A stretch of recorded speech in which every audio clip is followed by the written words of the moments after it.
What's up, guys? I haven't done one of these videos in a while, but it's a layout update video.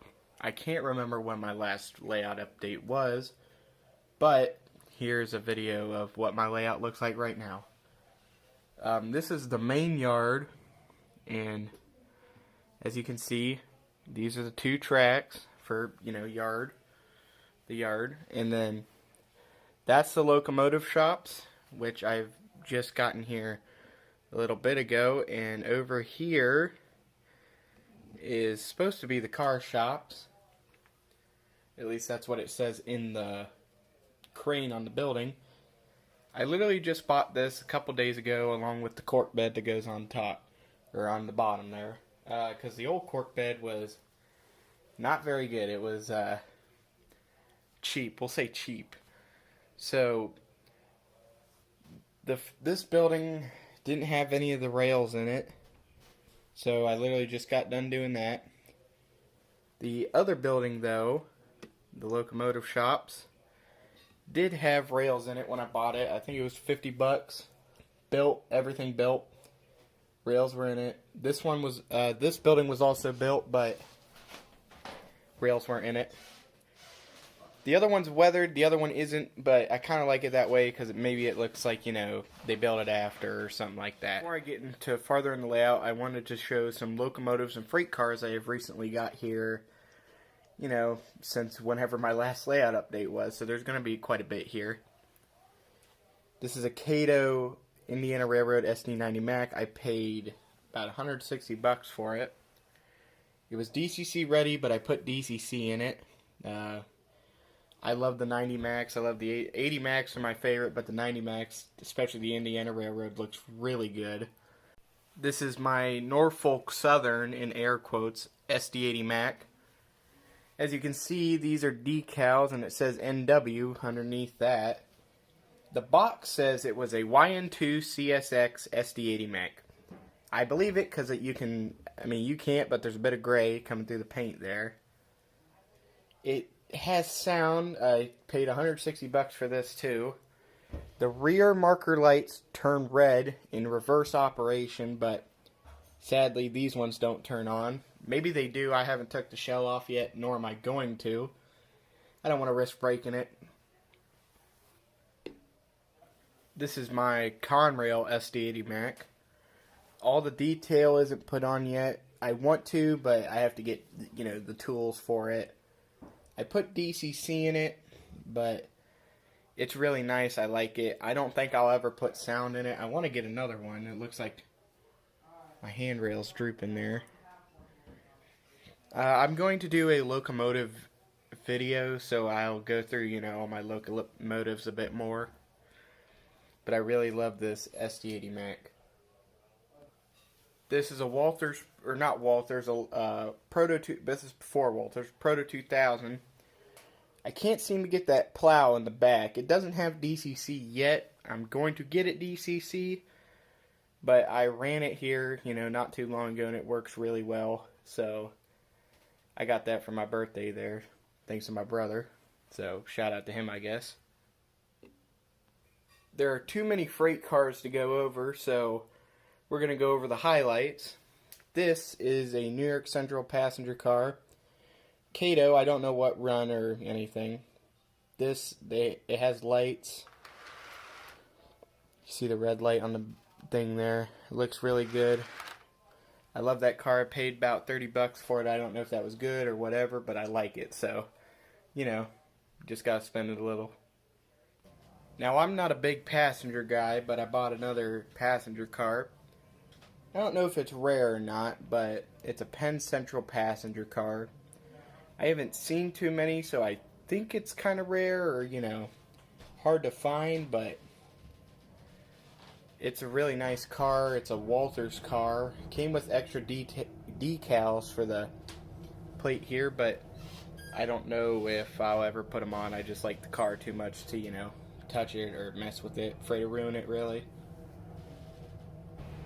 As most of you know, I'm a huge Conrail fan, Conrail foamer, but I saw Tangent made these 86-foot auto parts box cars, and I loved it so much. I've always wanted it. I got, not Tangent, but I got 3 other Auto Parts box cars, so I'm planning to make a train of them, unit train. But the detail on this car right here specifically is amazing. I love Tangent cars, they're so detailed. But I just love all the detail. I'm a sucker for the roller bearing caps, and even if you can't see them, especially on this car with the lower, thing, I don't know, plate, I guess, on it. But I'm a sucker for these, especially the Conrail stuff, so had to splurge a bit and get this car. Here's a car I was afraid to even get out of the box because it was just so detailed. Penn Central Havelock Shops, or PR Havelock Shops, I don't know, one of the two. But this coil car, I am a sucker for coil cars too. So I absolutely love this car. The Penn Central green is really sharp. I love the cars that have the train tags, again with the roller bearings. I love Tangent cars. This car and the Auto Parts car are the ones that made me a strict Tangent fan. So probably more Tangent products going to be bought in the future. So I just love this car so much. Now we'll finally get on with the layout tour here. Layout update / tour. Over there, obviously, is where you enter the yard and enter the shops.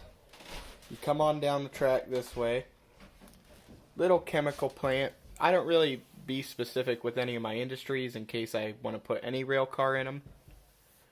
So you can load any chemical you want in there. So move on down the same track. There's some distributing place. Who knows what it is. Just load box cars. Load anything that offloads there. Now to get into those plants over there, you got to get in the siding. Over here at the tower with the nice PRR signal bridge with the banjo light signals, at least that's what I've heard them been called, is milepost 79. I call it milepost 79 because, I don't know, just have a thing and it says MP 79. So, and then here is the siding. I did a siding because trains have to run around. It'd be, kind of unrealistic if a train had to run around the whole layout to come and get on the other side of his car. So built a passing siding where you could come in, maybe drop some MOW cars off and all that. So this is milepost 79. Over here you can see all my auto cars because I don't have any place to put them. It's all full over there. So coming from MP 79, come over and there's another distributing plant. You can take 2 box cars too. Over here's a sand plant, or take that back. Anything you can offload rocks into. Any rock. Don't care what kind of rock. If you can unload a rock into it, that's it right there. Now over here I don't really have a name for, but I'd like to have a name. Nice cut. This will obviously all have trees and shrubbery all over it, but there's this nice cut between the really big mountain, I guess, in the track and, where the siding comes in. But right here is going to look really nice. Over here, this signal isn't necessarily to tell trains, hey, you have to stop, or hey, you have to go. It's a switch signal. It's not going to be wired precisely, but when you're doing operations, if your switch is set right here, you ought to tell the signal to tell another train, hey, the switch is set against you. And that comes from reference of Mahoning siding over by Alliance, where the switch signal is, but it's not really used in the same kind of purpose, but I don't care, it's my layout, whatever.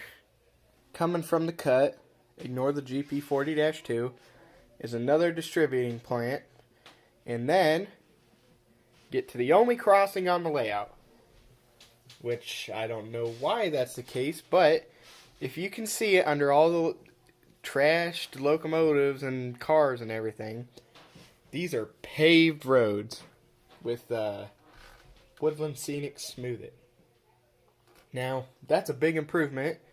I used to use construction paper to tell where my roads are, so that was a big learning curve trying to figure out, how to do that, especially these big uneven parking lots.